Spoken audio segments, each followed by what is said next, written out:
En mars 2011, le père John Carapi a été confronté à une période de controverse importante. 6 pouvoirs d'exercer publiquement son ministère ont été révoqués à la suite d'accusations, qui se sont révélées fausses par la suite, formulées par un membre du personnel. Ce dernier, licencié en raison de sa dépendance et de son comportement menaçant, a juré de se venger du père Carapi. Cette situation aurait pu être aggravée par des tensions internes à l'Église. Certains théologiens laïcs et libéraux, ainsi que des membres du clergé, se sont opposés aux enseignements du père Carapi sur des questions telles que l'avortement, l'homosexualité et diverses autres questions éthiques, car il était connu pour son intervention directe, et une approche sans compromis.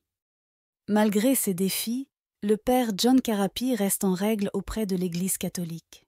Il a choisi de mener une vie privée, s'éloignant de la prédication publique. Cependant, ses homélies continuent d'avoir un impact. L'une en particulier, enregistrée en 2008, est encore considérée comme pertinente pour l'Église aujourd'hui. Cette homélie, comme beaucoup d'autres données par le père Carapi, a été appréciée pour sa capacité à inspirer et à guider les fidèles, en réfléchissant sur des questions importantes pour la communauté catholique.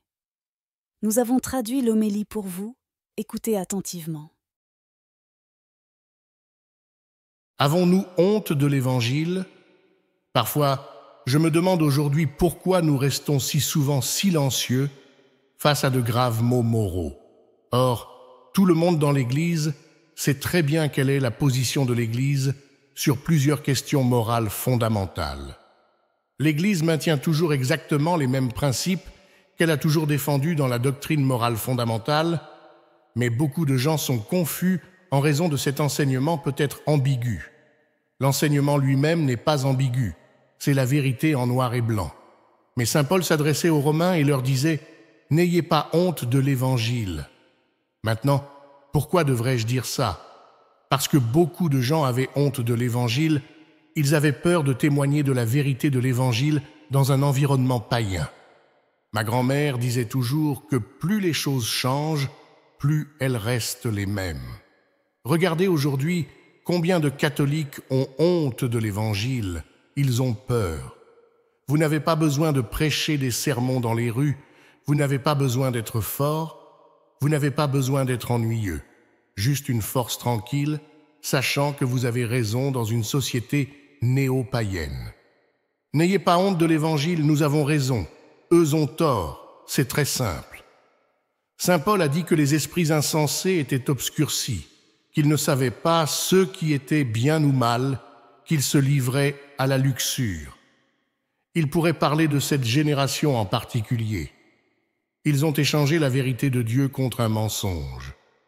Il a parlé de l'homosexualité, il y en a aujourd'hui qui voudraient déformer et pervertir la parole de Dieu en essayant de dire que c'est bien, que c'est acceptable, si c'est ce que tu veux faire, c'est bien, c'est juste un mode de vie alternatif, ils utilisent l'ingénierie verbale.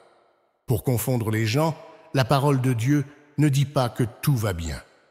Saint Paul est très clair sur le fait que c'est quelque chose de mauvais. Nous ne jugeons pas les gens avec une certaine orientation, mais agir selon cette orientation est un péché grave, un péché mortel. Saint Paul est clair là-dessus. Il est dit que parce qu'ils n'ont pas reconnu Dieu, Dieu les a livrés à un esprit dépravé et à un comportement inapproprié, ils étaient remplis de toutes sortes de maux. C'est ainsi que parlait saint Paul. Vous pouvez imaginer aujourd'hui si saint Paul, ou même Jésus, fréquentait beaucoup de nos églises aujourd'hui. Je le sais parce que j'ai prêché dans beaucoup plus d'églises que le prêtre moyen. J'ai parcouru 2 millions de kilomètres pour prêcher l'Évangile. J'ai prêché dans 49 États, dans de nombreux diocèses et dans certains de ces États, dans de nombreux pays étrangers. Et dans l'ensemble, j'ai eu une réponse meilleure que la moyenne, mais je suis également allé dans des endroits qui m'invitaient et je savais ce qu'ils allaient obtenir. Si j'allais dans une paroisse moyenne, dans de nombreux endroits, la réponse ne serait pas bonne. Dans de nombreux endroits, vous seriez chassé de la ville dans une ruelle. Au début, avant que ma réputation ne me précède, je disais à tous ceux qui voyageaient avec moi, « Laissez le véhicule en marche, il faudra peut-être partir vite. » Parce que vous savez, parfois quand on parle comme saint Paul, il n'aime pas ça beaucoup. Saint Paul disait aux Romains qu'ils étaient pleins de méchanceté. Ils étaient méchants, pleins d'avidité, de méchanceté, d'envie, de meurtre, de querelle, de tromperie, de méchanceté, de calomnie, haineux envers Dieu, hautains, arrogants, inventeurs du mal, désobéissants à leurs parents, insensés, infidèles, sans affection, impitoyables. Ce ne sont là que quelques-unes des choses que saint Paul a dites, et il a été très clair dans sa prédication. Vous savez, si vous avez déjà écouté certains prédicateurs ou professeurs de la foi, ils ont l'air très érudits. Parfois, ils sont très doux, ils sont nuancés dans leur présentation. Je me souviens que cela me rappelle le sophisme. Savez-vous ce qu'est un sophiste dans l'histoire de la philosophie grecque? Les sophistes étaient des orateurs persuasifs, ils faisaient des discours pour de l'argent, ils parlaient en termes éloquents et persuasifs. Après avoir fini, les gens qui les écoutaient, généralement des gens instruits issus de la classe sociale supérieure, disaient « Oh, il parlait magnifiquement, comme c'est beau !» Mais alors, un vieux paysan plein de bon sens disait « Oui, mais qu'a-t-il dit? Il n'a rien dit. Cela vous semble-t-il familier? Attention, il y a beaucoup de sophistes. Ils sont persuasifs, éloquents, mais ils ne disent rien. Faites attention à la substance. » Saint Paul avait de la substance. Il n'essayait pas de raconter des histoires convaincantes. Une chose qu'il ne faisait pas était de confirmer les gens dans leurs péchés. Vous pouvez devenir très populaire en tant qu'orateur, même à l'Église, en disant aux gens ce qu'ils veulent entendre. C'est terrible. Ne dites pas aux gens ce qu'ils veulent entendre, mais ce qu'ils ont besoin d'entendre. En d'autres termes, dites-leur la vérité.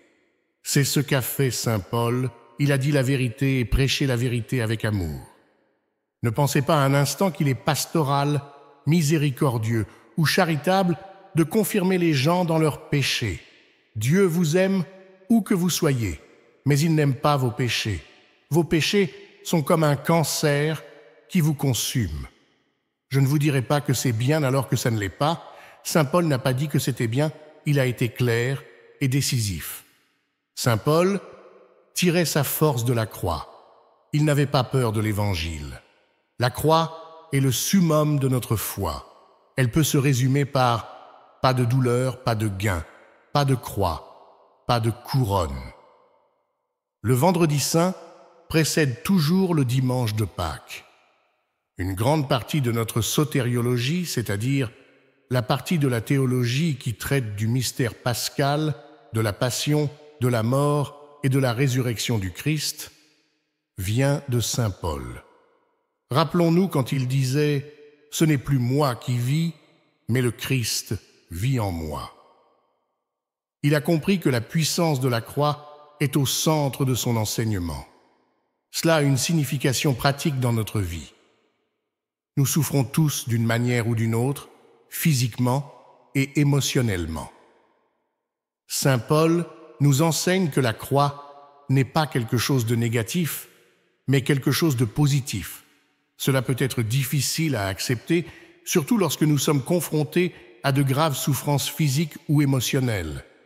Mais la théologie de saint Paul nous montre que la croix est un moyen de nous unir à Jésus.